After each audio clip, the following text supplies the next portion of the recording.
And నాకు తెలిసి sir, అంటే నేను correct or wrong I don't know, but ఇండస్ట్రీలో ఫస్ట్ ఫీమేల్ గెటప్ ఎక్స్పెరిమెంట్ చేసింది మీరే కదా. సో ఫస్ట్ టైం మీ వరకు ఆ అప్రోచ్ ఎలా వచ్చింది, అండ్ మీరు ఎవరినైనా సజెషన్ తీసుకున్నారా, లైక్ నిర్మల గారిని కానీ కృష్ణ గారిని కానీ ఎవరినైనా అడగడం జరిగిందా? అసలు ఆ ఎక్స్పెరిమెంట్, ఆ జర్నీ ఒకసారి చెప్పండి.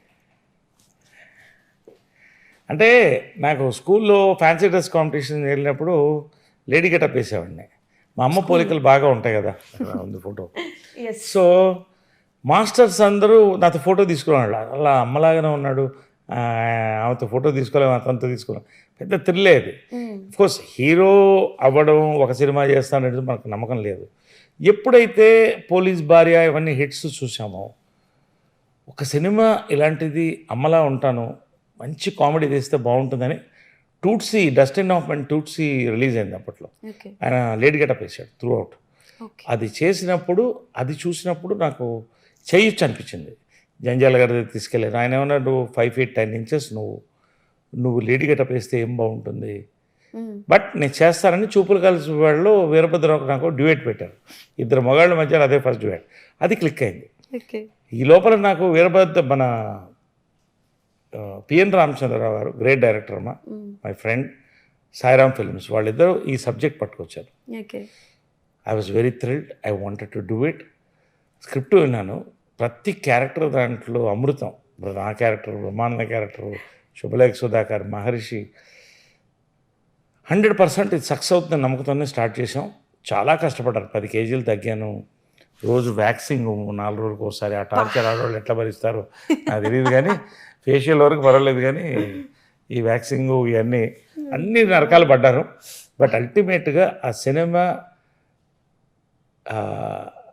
బయస్ కేసు చూపిస్తే మన సినిమా పండితులు పిచ్చి సినిమా ఇది ఎవడు కొంటాడని వెళ్ళిపోయారు.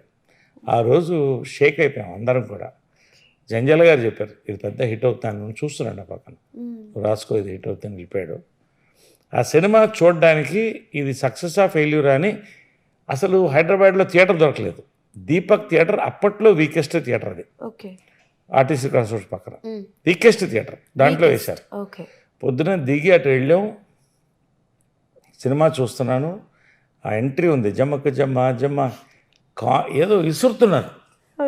నాకు నెగిటివ్ మైండ్, రాళ్ళు కొడుతున్నారా, ఇట్లా ఏమైనా ఫెయిల్ అయిపోయావు అంటే ఎవరు కొనలేదు. ఏంటని అడిగా, కాయిన్స్ విసురుతున్నారండి, దే ఆర్ ఎంజాయింగ్ అంటే బొళ్ళ కళ్ళు ఏడ్ చేసాను థియేటర్లో. కాబట్టి కామెడీ సినిమాకి థియేటర్లో ఏడిస్తే బాగుంటుంది సార్, లోపలికి వచ్చేయడని తీసుకెళ్ళి మొహం కడుక్కొని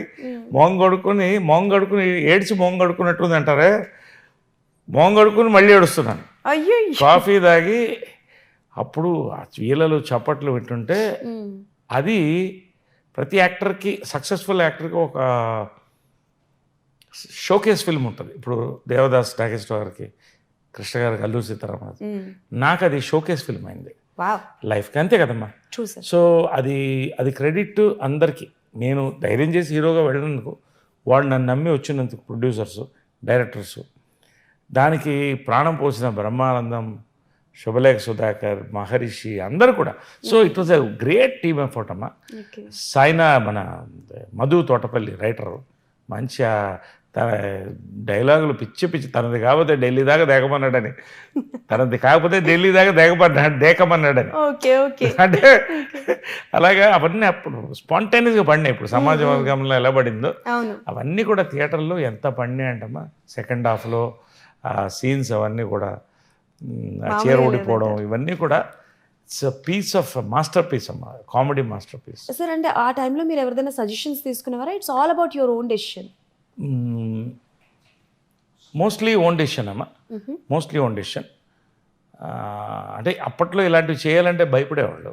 మా అమ్మకి చెప్పినట్టు ఆమె కొంచెం ఎక్స్పెరిమెంటేషన్ ఇష్టం. ఆ రోజుల్లోనే మీనా, కవిత అట్లాంటి సినిమాలు చేయి బాగానే ఉంటుంది, జాగ్రత్తగా చేయన్నారు కృష్ణ గారు, విజయముల గారు. But it was a great decision in life. చిత్రం బలాచిత్రం అనేది అది అందరి ఆర్టిస్టులకు రాదు. అది ఆ తర్వాత ఆ సినిమా తమిళ్లో కమలాసన్ గారి దగ్గర తీసుకెళ్లారు. అప్పుడు వెళ్తే, నేను ఇప్పుడు చేయనిది Naresh done a beautiful job, 10 ఏళ్ల తర్వాత చేస్తానన్న. అదే బామ్మనే సత్యబాబు అంటే ఆయన గ్రేట్నెస్ అది.